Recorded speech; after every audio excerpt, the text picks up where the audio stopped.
Well, I think the essential elements in our organisation is that they know we're going to change or not survive.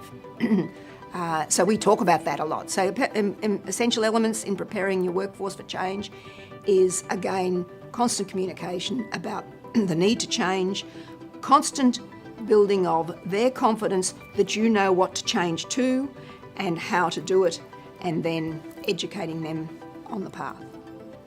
Change management is about communication. Change management is number one. Whoever is the change manager needs to know where we've got to get to, exactly what they're changing. Leaders should court change and should understand about change. So if leaders don't understand change management, they shouldn't be leaders. So change management is based on knowing where you're going and being able to align your people, not organise your people, and communicate, educate them every step of the way. It's a bit like dealing with a complaint. When a customer comes up with a complaint, the best organisations to deal with complaints are the people who keep the customer informed, no matter what. So if you have to ring the customer every day and almost say the same thing, we haven't made any progress, Mrs. Jones, but we're handling this, we're doing this, this and this. The customer will be comfortable about that. So change management is about getting your team and constantly communicating with them and seeing where they're at, because they're not quite where the leader is. The leader's there already and sees all these steps as just on the way. But each part of the team may see that step as a huge hill. So unless you explain that hill to them and continue with that constant step-by-step education, you won't take the whole team with you. And that's where politicians go wrong. That's where so many people go wrong. They don't take people with them. So that's what change management is about, taking your people with you. And the only way you do that is, again, that communicating every step of the way at an individual level. Our organisation is 160 plus pharmacies, a franchise organisation. We are inclined to visit each cosmos, each group, so there might be anything from 20 to 50, and actually introduce the change process. We also back that up, of course, with a huge amount of communication via the current methods of communicating, email, telephone, whatever, but certainly on paper. And that's very important, but it needs to be also backed up in this day and age, we believe, verbally. People also need a reason to change. And I think a lot of people forget, a lot of leaders, a lot of managers, a lot of organisers forget to tell people the reason we have to change. Whether they're, again, 16-year-olds or 60-year-olds, I need a reason to change. I always smile at the backhandedness of older managers of our Generation Y.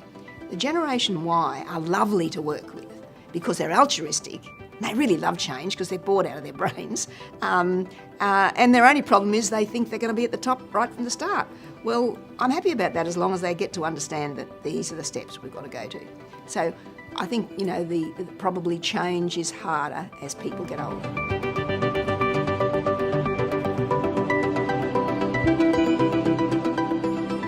When it comes to change management, I think the best way is to have a continual dialogue with your workforce. Where things can go badly wrong in change management is where something comes as a complete surprise. So the way we approach in our business is to have a continual dialogue and engagement with our employees, and we let them know the environment that we're operating in, so that if there is a change, and we have had some recent change, they understand why that change was necessary and then how we're going to bring that changes about. That doesn't make it necessarily any easier at the end of the day if it impacts upon an individual, but at least they have an understanding of where the change is coming from. So it's about continual communications, good dialogue, and by that I mean two-way communication, so they have the opportunity to talk to us about their concerns. Yeah, I think communication is a tool to allow change to occur. It's fundamental. You can't really change anything unless you're talking or engaging with people about the change. So we've had a few restructures and that sort of thing. So we use the traditional communication channels to reinforce that. We, through newsletters and intranets and briefings, presentations, those style of things. That's sort of generally the way we go about communicating with our workforce. Being proactive or reactive around change is I think, a constant challenge, especially for organisations like us who are dealing with, I guess, a constantly changing finance environment. So I guess so dealing with change, I would really like to say that we're the most proactive firm around. I think we can be a lot better. I think in the past we have been too reactive to things. I think we are getting better with a number of the groups that we have in place around managing change. We are getting better at it, and there's a couple of reasons for that. I think change is I guess manifests itself in a lot of different things. You know, there's a cost component to change, and there's actually getting people to understand what it is that you are changing. And I think what's let us down in the past is what we are getting better at is just communicating what it is we're trying to do, getting the right people to communicate that. And I mentioned before around having the right people to explain that. And good explainers are the types of people who can take a very complex situation or a very complex set of events and communicate them very succinctly. And that's what we're getting better at doing, and just making sure that everyone's on board with change. We have probably been reactive. We are getting better at dealing with it in a more proactive way. We have a number of, so in terms of communicating change, we have a number of, well, once a quarter, we have a number of communication forums.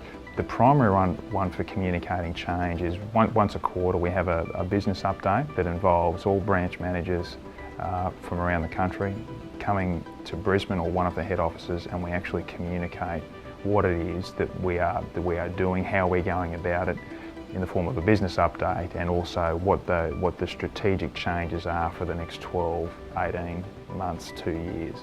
So that's the key way of communicating that we have here. It's interesting. We don't view change, I guess, like a traditional firm.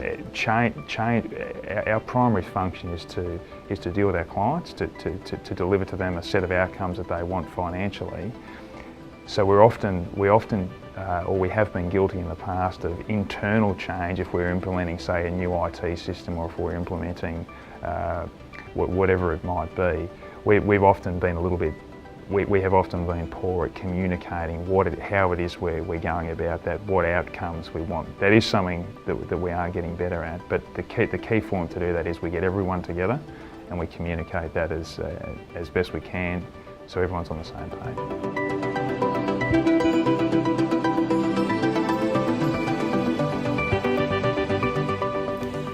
Well, that's a very good question about change, because we've just undertaken a fair amount of change here.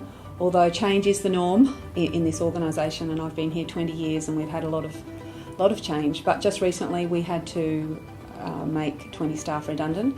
So the CEO kept all the team informed. He had a regular meeting every week, met with the staff, and even if he didn't have anything to say, he said, I've got nothing to say, so he kept everyone informed. And also we felt that talking to the staff would stop them talking less in the corridor. So whatever management knew, the staff knew pretty much straight away. Also, when we did have to make the staff redundant, we wanted to respect their privacy and respect how they wanted to handle it. So some people, after it happened, they left straight away, and others stayed. So yeah, I think that communication is the key, and in person as well where possible. And people would phone in from international offices and from our other staff who work around the state. Change has to happen, and you can't stop it. So you just have to keep people informed as you can, and keep them.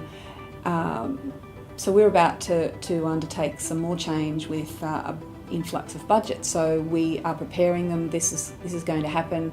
Be prepared as we can. That's all we can do. We also have stakeholders as an external stakeholders. So we have Regional Tourism Organisation Network that we work with very closely. So we would keep their CEOs informed, or we would do it we have a regional director in each of the major regions, or looking after every destination. So if we didn't, through the CEO, personally contact each of the RTOs, then our regional director or destination director in each region would talk to the RTOs to let them know what was happening. For major change, we would talk to them by phone, or there would be an email that would go to all of them. We do have regular meetings every 3 months, I believe, with the RTO managers. Plus, we send out regular communication to them. And internal staff as well, we have regular newsletters that we send out.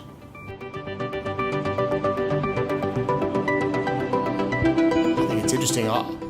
My head spins at how things are changing, but I think because predominantly our workforce is mainly 18 to 20-year-olds, they're right on it, They've all got the smartphones, they've all got everything. We can communicate with them quickly and easily. Everyone understands the phones, everyone understands emails. We can work any change quickly and efficiently. I suppose on a management level, we have fantastic software which gives us great reports. Now, reports are one thing, but communicating that to the team's another. So we have fantastic, we have a board meeting once a month. We have a management round table for all the senior managers, sit around the one table and discuss their issues. And it's really important for everyone to hear what their issues are, because you think, accounts has got nothing to do with me and packing, but then you realise that, hang on, it's about a credit note that went amiss. And then we're saying, yes, well maybe if I do this, that's better. And it's amazing how that one meeting once a month sorts out a lot of issues. And so we find that to be very, very helpful.